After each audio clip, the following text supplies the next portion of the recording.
이번에는 그 마태복음의 구조를 우리가 좀 살펴보겠습니다.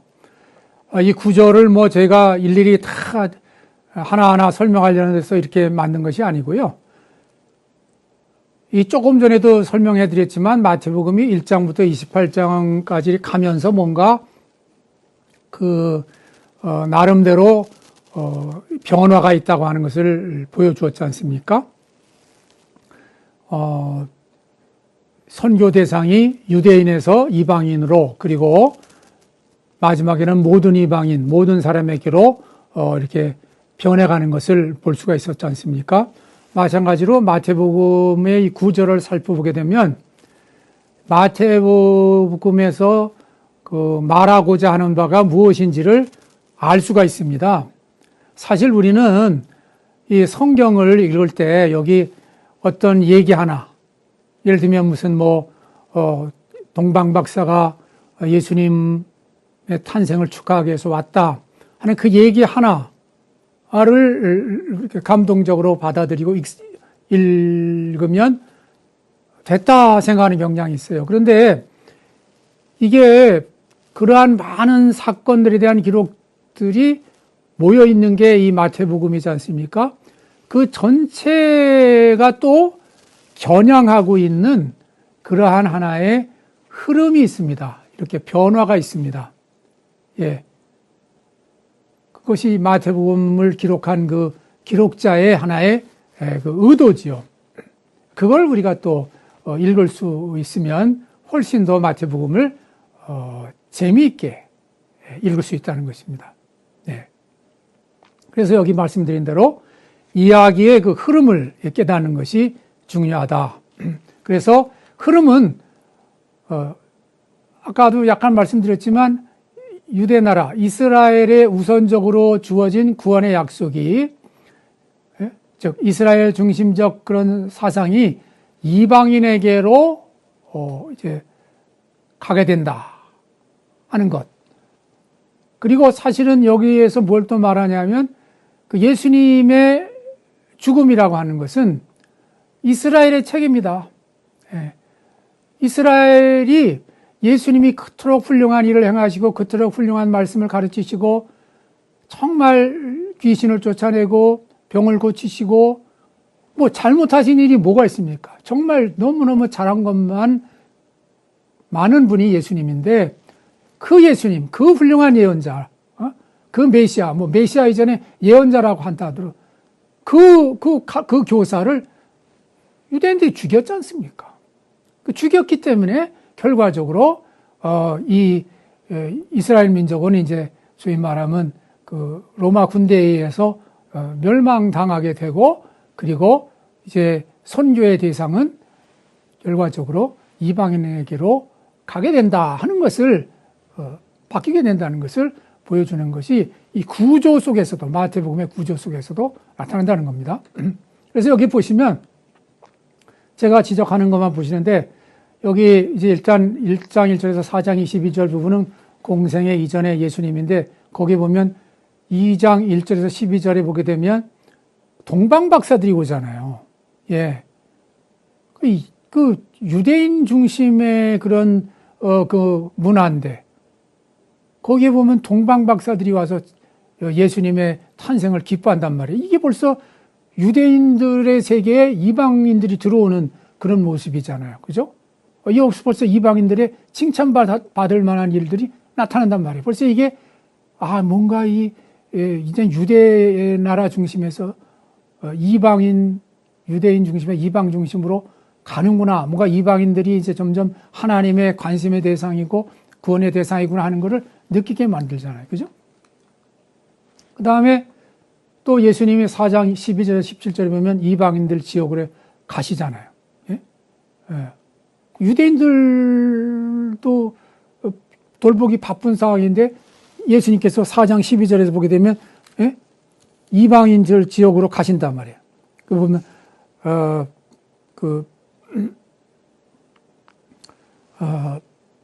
17절에 천국에 가까웠다 하고 난 다음에는 그런데 그 이전에 보면 16절에 예, 이런 말씀이 나옵니다. 흑암에 앉은 백성이 큰 빛을 보았고 이방의 갈릴리여, 그런 말이에요. 이방의 갈릴리여. 그 당시 갈릴리에 이방 사람들이 많이 들어와 살았거든요. 이방의 갈릴리여. 그쪽으로 예수님이 가신단 말이에요. 이방인에게로 지금 가시는 예수님을 벌써 살짝 보여주기 시작했어요. 그 다음에 예수님이 4장 23절에서 11절 30절에 보게 되면 말씀과 행위를 이제 권세 있게 하시죠. 거기도 쭉 가보게 되면 어떤 일이 있게 되냐면 다시 파란 부분인데 이렇게 쭉 산상보훈 귀한 말씀 뭐 많이 가르쳐 주시고 나서 그다음에 보면 예수님께서 이스라엘에서 행하신 치유적들입니다. 이건 뭐냐면 예수님이 이방인에게 우선 가는 얘기는 잠깐 여기 멈춰두고 얼마나 훌륭한 일을 많이 행하셨습니까, 예수님이. 예? 정말 병자 고치고 폭풍 속에서 제자들 구원해주고 죄를 용서해주고 예? 이런 그 놀라운 일을 행하지 않습니까? 그런데 이렇게 그런 일들을 너무너무 많이 하는데 이스라엘을 위해서 이렇게 선한 일을 귀한 일을 많이 하시는데 정작 이스라엘 사람들은 그렇게 감동을 받질 않아요. 예수님의 그 메시지를 잘 받아들이지 않는다는 거죠.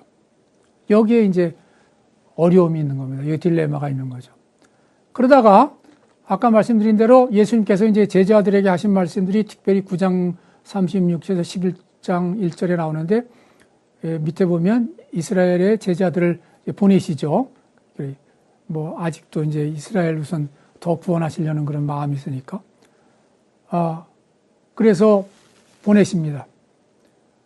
그런데 보면 거기도 15절까지는 이스라엘 중심으로 가는데 16절에서 23절 보면 핍박을 받는 모습들이 나타나요. 예? 10장 16절에서 23절에 보게 되면 그 예수님의 제자들이 핍박을 받는 그런 모습들이 나타납니다. 예. 그렇죠? 또 18절에 보면 이방인들에게 증거가 되겠다 하는 말은 벌써 이스라엘을 넘어 다른 나라, 다른 지역, 이방 지역으로 갔다고 하는 것을 우리가 이제 알 수가 있습니다. 자, 그러다가 그렇게 수고하는데 제자들은 환영을 받지 못하고 오히려 고난을 받아요. 예. 그러다가 이스라엘에 이제 위기가 오는 거죠. 그게 뭐냐면 11장에서 2절에서 30절 보면 11장 16절에 19절에 보면 고집이 세고 강팍한 세대라 그럽니다. 예수님께서 여기에 대해서 이제 비판을 하시죠. 고집이 세다. 도대체 감동이 없다. 그 다음에 두 번째 보게 되면 예수님께서 자꾸 초청하십니다. 나에게 오라, 나에게 오라. 이렇게 말씀하십니다. 그런데 이제 오지 않죠. 이스라엘 백성들이. 위기가 이제 점점 심화됩니다. 그러다 보니까 이제 12장서부터 16장까지 보게 되면 많은 기적들이 일어납니다. 그런데 그 기적들을 목도한 이스라엘 백성들이 예수님에게 점점 가까이 오는 게 아니라 기적은 기적대로고 예수님을 메시아로 받아들이지를 않고 예수님 말씀 청종하지 않는 거죠. 그런 모습들이 이 많은 사건 속에서 나타납니다. 그러니까 예수님은 점점 이스라엘로부터 이제 멀어지는 그런 측면이 나타납니다. 그래서 이제는 이스라엘에서 아주 멀어진 예수님과 교회의 시작 또는 근원임.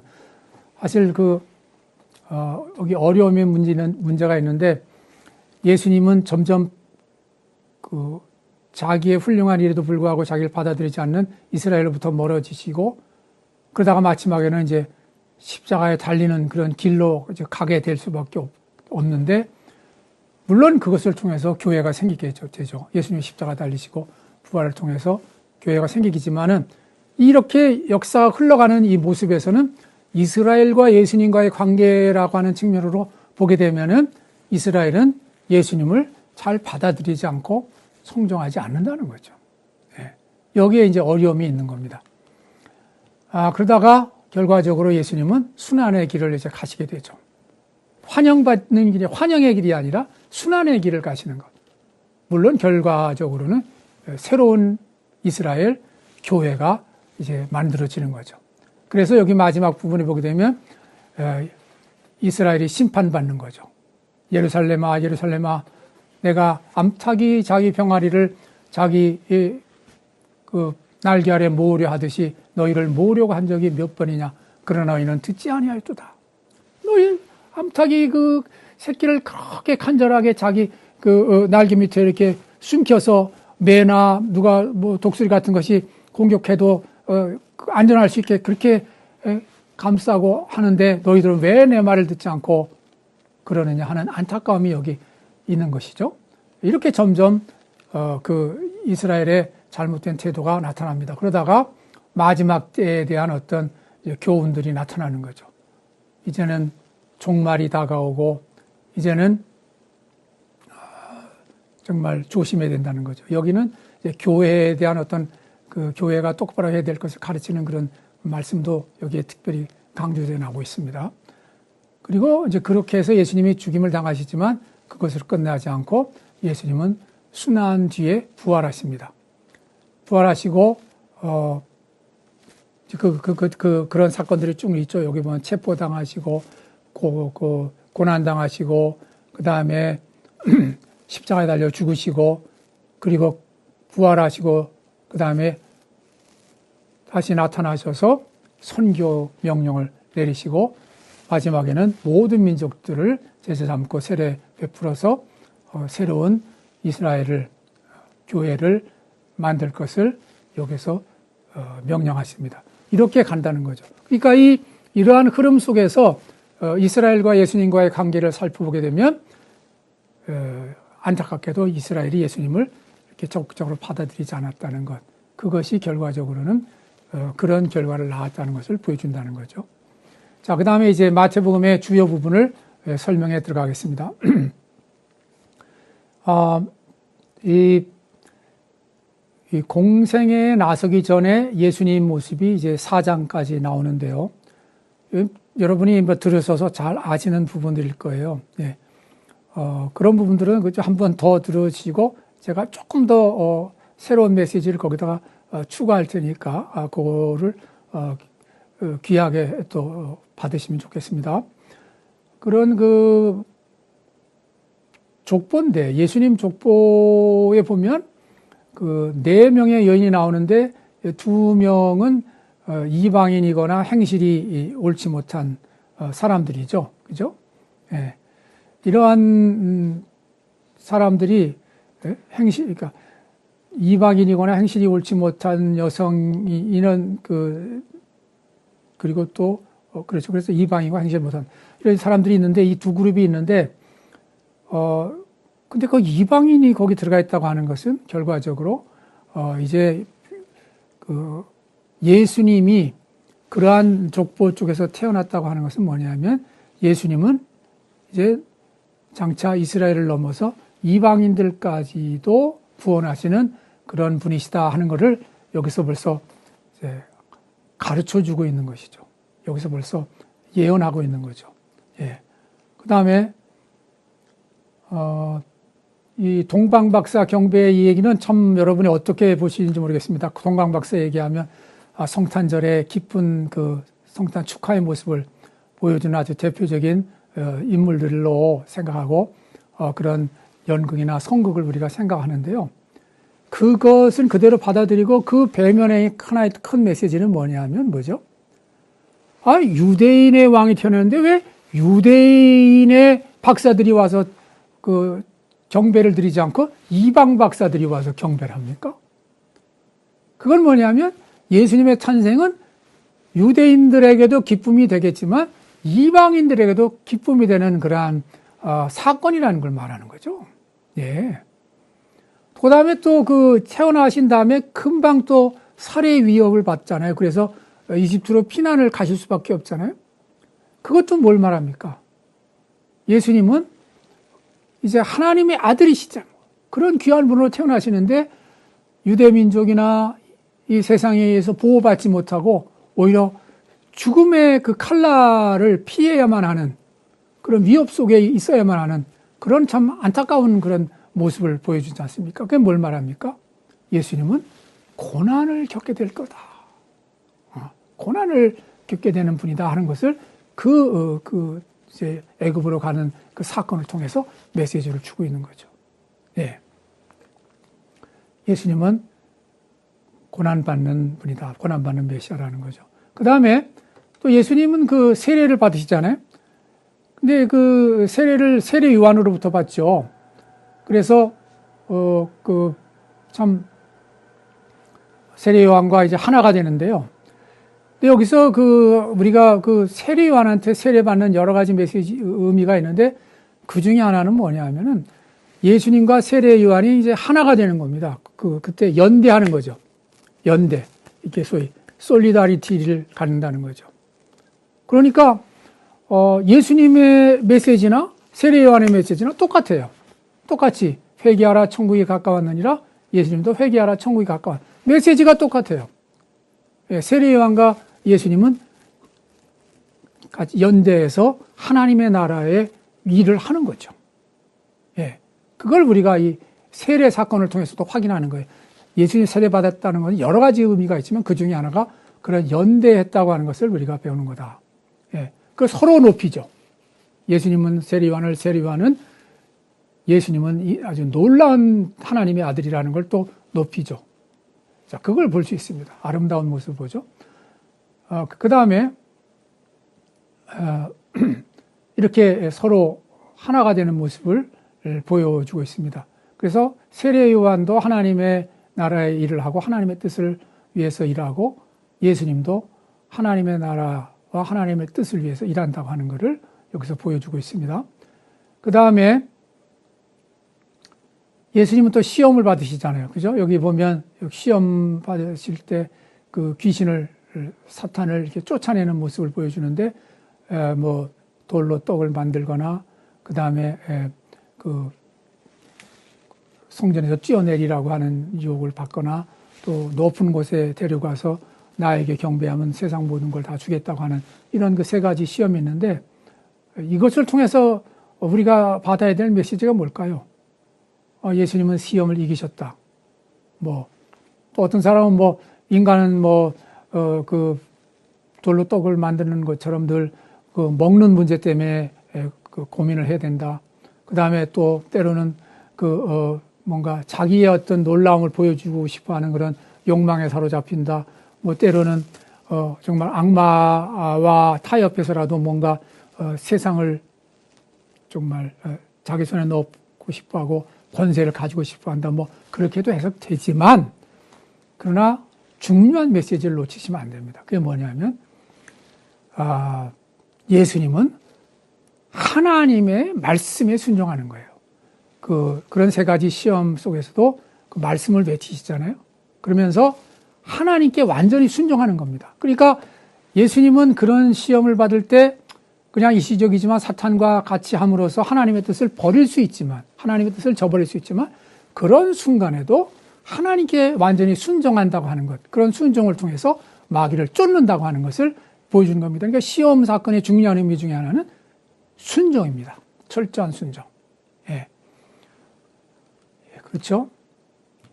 그 다음에 두 번째 단락에서 말씀하는 게 뭐냐면, 이제 말씀과 행위를 통해서 이제 권세 있게 활동하시는데, 이 부분은 예수님이 하시는 여러 가지 일들을 이제 집대성에서 기록하고 있습니다. 특별히 마태복음에서 5장, 7장을 우리가 산상본, 산 위에서 주신 귀한 말씀이라고 하는데, 여기서 보면 예수님이 어떤 면에서 아주 그런 위대한 교사인가 하는 걸 알 수 있어요. 예수님은 독특한 말씀을 하시잖아요. 원수를 사랑하라. 너희를 핍박하는 자를 위해서 기도하라. 참 인간으로서는 받아들일 수 없는 그런 말씀합니다. 그런데 그런 말씀을 하는 분이신 예수님은 하나님의 아들이시기 때문에 신적 능력을 가지고 있기 때문에 그런 것인데요. 그런데 그것을 조금 더 살펴보게 되면은 예수님은 그러한 모든 순간순간에 무엇을 통해서 성공을 하시냐면 거기에 제시되는 말씀이나 거기에 나온 어떤 율법을 그냥 피상적으로 보는 것이 아니라 그 말씀 속에서 하나님의 원래의 뜻, 본래의 뜻, 그것을 이끌어내는데 아주 뛰어난 분입니다. 그러니까 신적인 능력이 그런 면에서는 있는 거지만 예수님이 인간의 모습이라 하더라도 예수님은 그 말씀의 원래의 뜻, 본래의 뜻, 법으로 말하면 법의 그 본래의 정신, 여러 법이 많지만 그 법들을 통괄하는 법, 그거를 이끌어내서 예수님은 아주 놀라운 가르침을 주십니다. 그것을 통해서 삶의 기준과 목표를 제시해 주시는 거죠. 그게 이 산상보훈에서 배우는 그런 것입니다. 그래서 보면 그 살인, 간음, 이혼, 맹서, 보복, 원수갚음 같은 그 5장 21절에 48절 말씀인데 사람들이 그걸 보통 어떻게 왜냐하면 살간이 맹보원, 그래서 살인, 간음, 이혼, 맹서, 보복, 원수갚음 이렇게 해서 앞 글자를 따서 살간이 맹보이라고 하는데 굉장히 놀라운 그 6 말씀이죠. 이런 걸 말씀하시는 거는 뭐냐면은 당시의 유대 지도자들이 그거를 뭐 줄줄 외고 있을지 모르지만 그 말씀의 원래의 뜻을 제대로 가르치지 못하고 그 말씀의 핵심을 가르치지 못하고 있었다는 것을 지금 여기서 말씀하시는 거죠. 그러니까 여기 보게 되면 여기 옛사람에게 말한 바라고 하는 건 그 구약성서에 나오는 율법이죠. 말하면 당시에 유대 지도자들이 바리새인이나 이런 사람들이 늘 그걸 되뇌었던 거죠. 그렇지만 나는 이렇게 말한다. 이거는 예수님의 새로운 말씀, 그 말씀의 핵심을 새롭게 이끌어내는 그 말씀을 여기서 붙이는 거죠. 구약율법의 말씀을 뛰어넘는 새로운 가르침을 통해서 그냥 사람들이 입이 딱 벌어지게 만드는 그런 거죠. 그런 말씀을 주신다는 거죠. 말이 여러자면 뭐 우리나라의 그 법의 뭐 상법이면 상법의 가장 핵심되는 것을 딱 이끌어내서 그 혼란스러운 모든 법을 다 그냥 정리해버리는 것 같은 그런 것입니다. 그래서 예수님은 새로운 가르침을 주시고 유대 역사와 기독교는 이제 새로운 방향으로 전개된다. 그리고 유대 지도자들은 아주 잘못한 것이다. 또 구제도 마찬가지입니다. 구제도 사람들에게 보여주려 하는 구제하지 말고 그건 유대 지도자들이 했던 것인데 예수님은 은밀하게 하는 구제를 말합니다. 왜? 하나님이 보고 계시니까. 자꾸 사람들 앞에 보여주려고 하죠. 사람들에게 보여주는 분도 어느 정도는 있겠지만 그게 전부는 아니잖아요. 기도도 마찬가지예요. 사람들에게 보여주는 기도. 남들이 있을 때 사람들이 내가 기도하는 걸 보여주려는 거 아시는 기도는 기도가 급이 낮은 거예요. 진짜 높은 급의 기도는 뭐냐? 은밀하게 골방에서 하나님께 간절히 하는 기도. 그게 정말 최고의 기도다. 이런 거는 정말 예수님만이 주시는 놀라운 말씀 아닙니까? 금식도 마찬가지. 과시하는 금식이 아니라 은밀하게 하는 금식이죠. 예. 또 보물도 마찬가지. 예. 땅에 쌓는 보물이 아니라 하늘에 쌓는 보물이죠. 예. 하나님 중심으로 말씀합니다. 걱정과 염려, 이 세상 사는 사람들이 또 유대인들도 마찬가지였겠지만 맡기고 하나님의 뜻을 오히려 구하는 것. 이거는 사실은 이렇게 상대적으로 비교해보면 굉장히 다른 차원이고, 예, 놀라운 어떤 새로운 말씀인 거죠. 이것이 산상보훈의 말씀입니다. 이게 예수님의 아주 새로운 면이죠. 기도도에도 이렇게 은밀하게 강조하는 거죠. 예.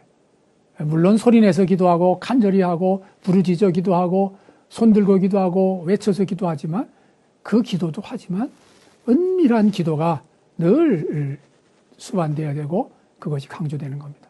그 다음에 또한 그 구하라, 좁은 문, 열매 이런 걸 보게 되면 비판할 때는 특별히 이제 그 사람들이 서로 비판하고 그러면서 자기의 그 비판받은 것에 대한 그런 생각은 안 하는데 그 잘못된 태도를 가르치고 또 구하라, 찾으라, 두드리라. 이거는 뭐 일반 평범한 상황이 아니라 어려운 상황에서도 구하고 찾고 두드리라는 겁니다. 한계 상황에서도 구하고 찾고 두드리라는 겁니다. 그 다음에 좁은 문. 예, 그거는 많은 사람들이 넓은 문으로 가고 쉬운 문으로 가려고 하지만 때로는 하나님은 우리에게 좁은 문으로 가기를 원하신다. 그런 거죠. 그 다음에 그런 것들은 당시 유대인들의 어떤 그 삶의 관행을 뛰어넘는 새로운 하나님의 뜻을 가르친다. 그리고 그래서 이 예수님의 공생의 활동의 핵심이 뭐냐면 하나님의 나라를 계속 선포하고 하나님의 나라가 다가왔다, 가까이 왔다라고 선포하고 또 예수님이 계속해서 귀신을 쫓아내시고 또한 병을 고치십니다. 치유와 축사죠. 예수님이 하시는 중요한 일이 뭡니까? 하나님 나라에 임박한 것을 선포하시고 그 다음에는 병 고치시고 귀신 쫓아내는 게 그거 다였어요. 어떻게 보면. 예. 어떻게 보면 예수님이 활동한 거 간단합니다. 예. 복잡한 게 없어요. 예수님 그러한 면을 우리가 한번 생각해 봐야 돼요. 예수님은 그런 데 집중하셨다. 자기 그 하실 일에. 우리는 지금 뭐에 집중하고 있나 생각해 봐야 돼요. 이런저런 일 다 하는 것이 다 그런 것과 관계되는가. 이렇게 생각을 할 필요가 있습니다. 근데 여기 보면 그 이방인이 예수님의 치유 능력을 믿으면서 치유를 베풀어 주실 것을 청원하는 모습이 나오는데 유대인들은 예수님의 능력에 대해서 별로 그 반응이 없어요. 이런 게 이제 대조가 되는 거죠. 여기 지금 그 백부장의 믿음을 칭찬하는 부분이 노란색으로 표시가 되어 있는데 이스라엘 중에 이만한 믿음 본 적이 없다. 벌써 이스라엘 사람 아닌 이방인을 이렇게 이렇게 지켜 세우시는 데는 뭔가 이게 앞으로 선교의 대상이 이방인 쪽으로 갈 수 있다는 걸 암시하고 있는 거죠. 또 그 예루살렘으로 가시는 길 중에 그 두 사람의 맹인을 이제 치유한 그런 사건이 있는데요. 그게 그 사건은 사건대로 진행됐습니다. 그런데 그게 또 뭔가를 가르치느냐? 뭘 가르치느냐 하면은요. 예.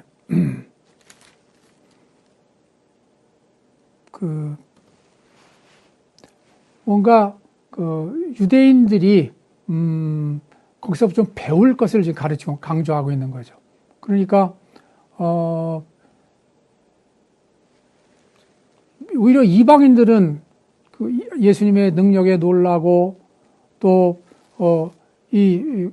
그러는데 유대 지도자들은 오히려 눈먼 사람처럼 맹인처럼 깨달음이 없어요. 그러니까 이 맹인 이 얘기를 통해서 예수님은 또 무엇을 가르치는가? 또 마태복음 기자는 무엇을 가르치는가? 이 예수님의 뜻을 제대로 알아보지 못하는 지도자들이 마치 눈먼 맹인과 같다라고 하는 것을 지금 말하는 거예요. 예. 그렇지만 예수님은 계속해서 유대인들을 하나님 백성이 되게 하기 위해서 노력하는 그런 모습을 보입니다. 선교 파송을 하고 합니다. 그렇지만 유대인들이 결코 돌아오지 않을 것이라고 하는 것도 지금 어느 정도 알고 계세요. 여기 보면 지금 공회에 넘겨지고 회당에서 채찍질하고 18절에 보면 이방인들에게 증거가 된다고 그랬습니다. 그렇죠? 이렇게 핍박을 받는 거예요. 예. 그렇게 점점 이제 위기가 심화되고 그러다가 그 예수님께서 이스라엘에 대해서 호소하는 그런 말씀도 나와요. 이스라엘 도시들, 예?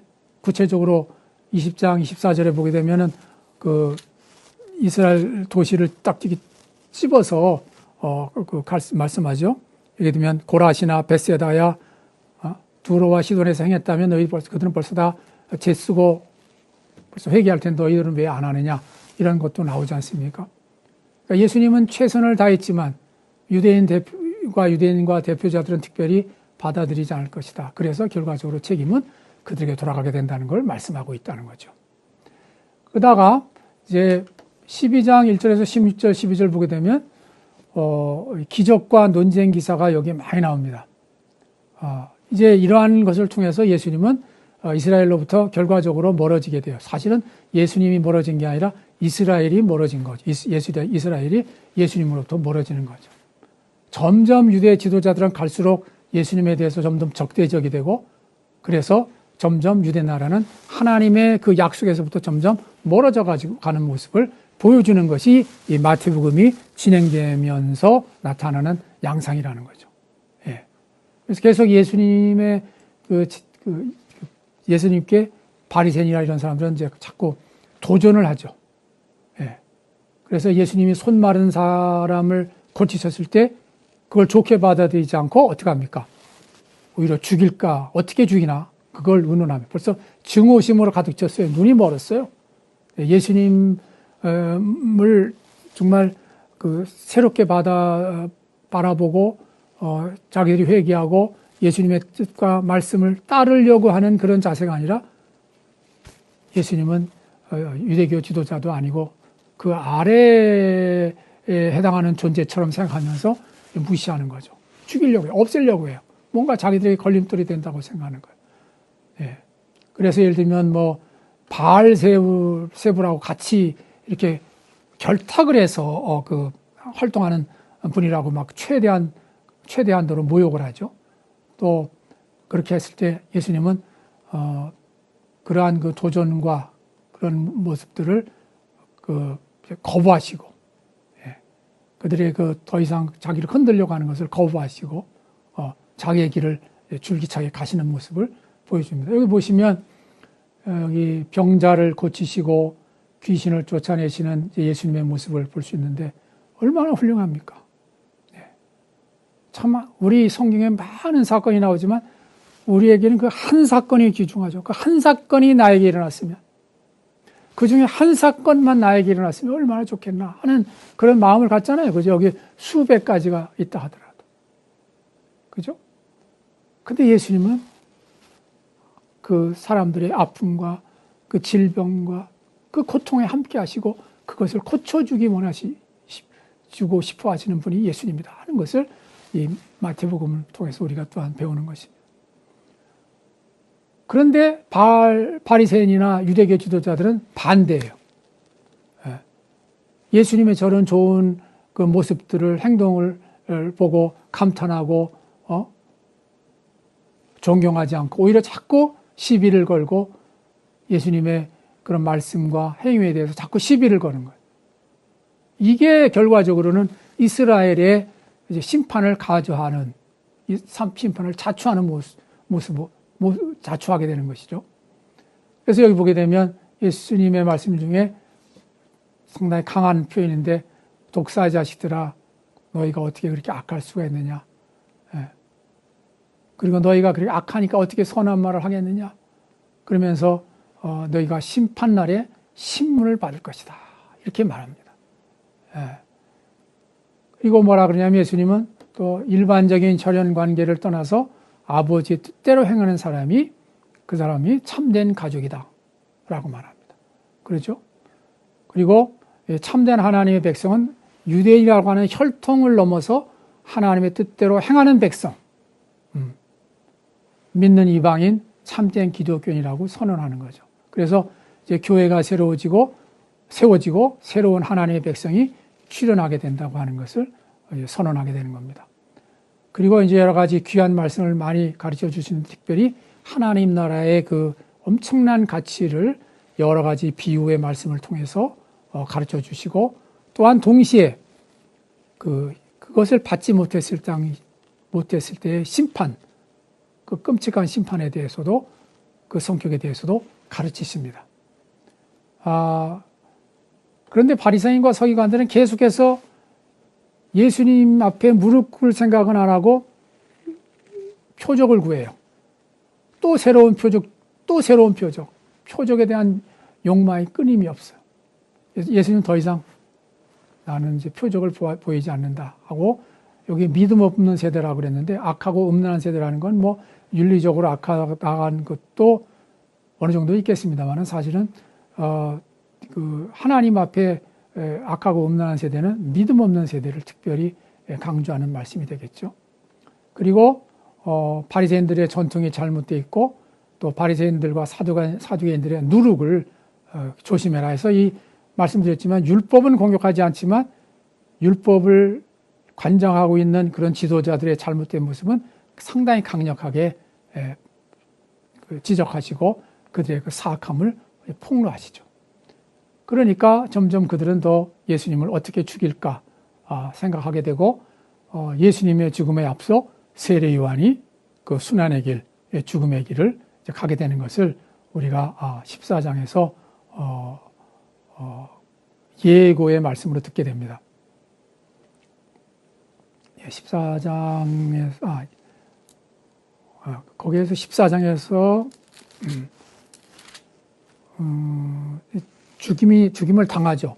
그것을 그 2절의 말씀을 통해서 11장 말씀을 통해서 계속해서 이제 예고하고 있는 거죠. 그 다음에 이제 드디어 예수님께서 순환의 길을 가시게 됩니다. 이게 가장 중요한 사건이죠. 십자가 사건이죠. 그러니까 예수님은 그 유대인과 유대 나라를 위해서 진지하게 노력을 하셨어요. 하나님 나라를 선포하셔서 하나님 나라의 백성으로서 빨리 회개하고 하나님 앞에 바로 서기를 바랬고요.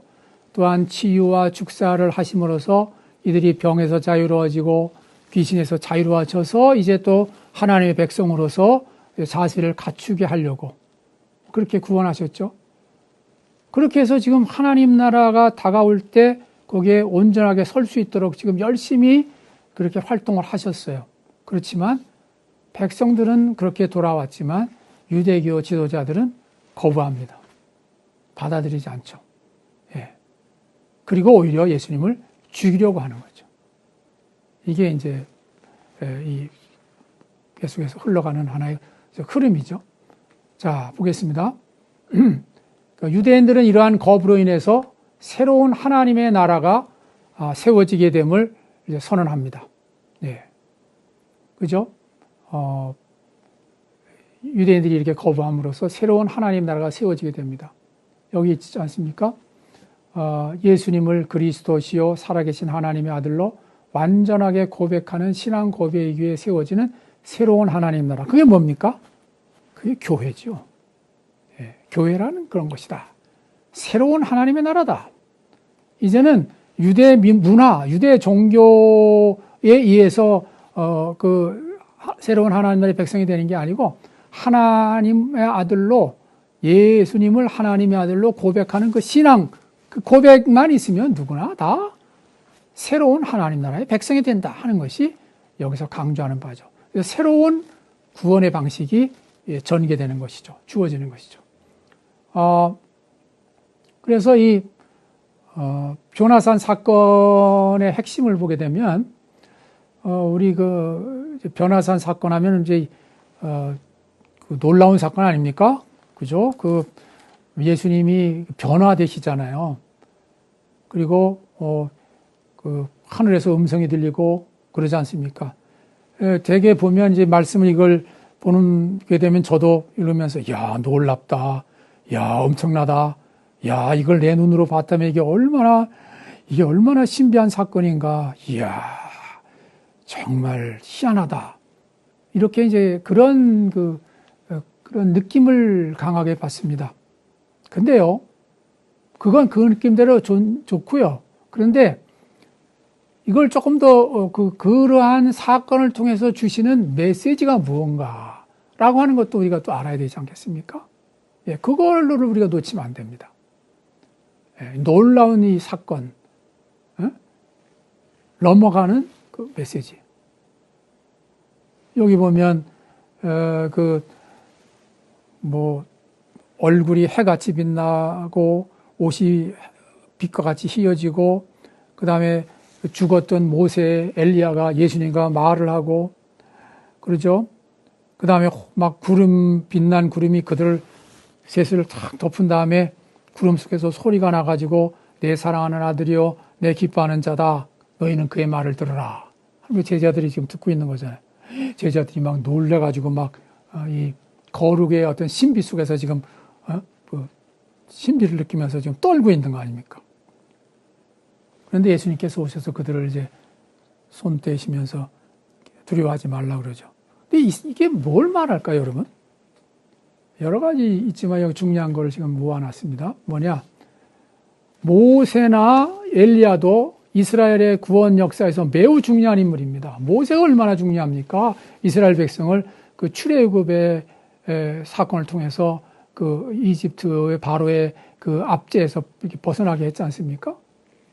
이스라엘을 구원한 사람이에요. 어떻게 보면 압제에서 구원한 사람이에요. 물론 하나님을 통해서 하나님이 하셨지만 하나님이 쓰셨지만 또 엘리야가 누구예요? 엘리야가 엄청난 예언자 아닙니까? 그죠? 그 바알의 선지자들 그 수백 명과 싸워서도 이기는 하나님이 항상 같이 하시는 위대한 예언자 아닙니까? 그래서 이스라엘이 그 이방 종교, 그런 바알 종교를 더 이상 이제 가까이 하지 않도록 그렇게 그 놀라운 사건을 보여줬지 않습니까? 위대한 그 예언자 아닙니까? 그런데 여기 보게 되면 그들과 처음에 얘기하시다가 보게 되면 호련히 구름이 그들을 덮었고 소리가 나요. 그리고 모세와 엘리야는 사라집니다. 그리고 보시죠. 사라지고 그 다음에 예수님만 홀로 남아요. 그 예수님 얘기만 소리가 나옵니다. 뭐죠? 내 사랑하는 자요, 내 기뻐하는 자다. 그게 뭡니까? 예수님은 모세보다 엘리야보다 훨씬 높은 차원이 다른 그런 분이다. 그런 존재다. 메시아다. 그거 얘기입니다. 메시아다. 예수님 메시아다. 너희는 그 메시아의 말을 들어라. 그런 말이에요. 내 사랑하는 자요, 내 기뻐하는 자. 하나님이 특별한 세례 받을 때도 그 말씀하셨지만 그게 지금 제자들에게 들려주는 메시지예요. 그 다음에 보니까 나중에 제자들이 이제 보니까 예수님만 홀로 남았다는 말이죠. 그게 뭐예요? 그것도 예수님만 독특하다. 독보적이다. 그런 말이죠. 위상이 다르다. 그걸 보여주는 거죠. 예. 그것이 이 변화산 사건의 매우 중요한 의미입니다. 그것까지 아셔야 변화산 사건에 대해서 충분히 아시는 거죠. 예. 여기서 변화산 예수님 보이죠? 왼쪽에 이렇게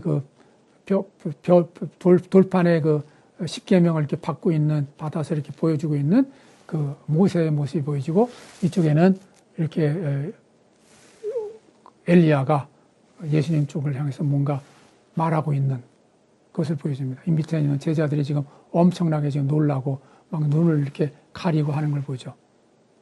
이걸 통해서 예수님의 절대성, 예수님의 메시아됨, 그거를 가르쳐 주는 게 변화산 사건에서 가장 중요한 메시지라는 거죠. 그거를 놓치면 안 된다는 거죠.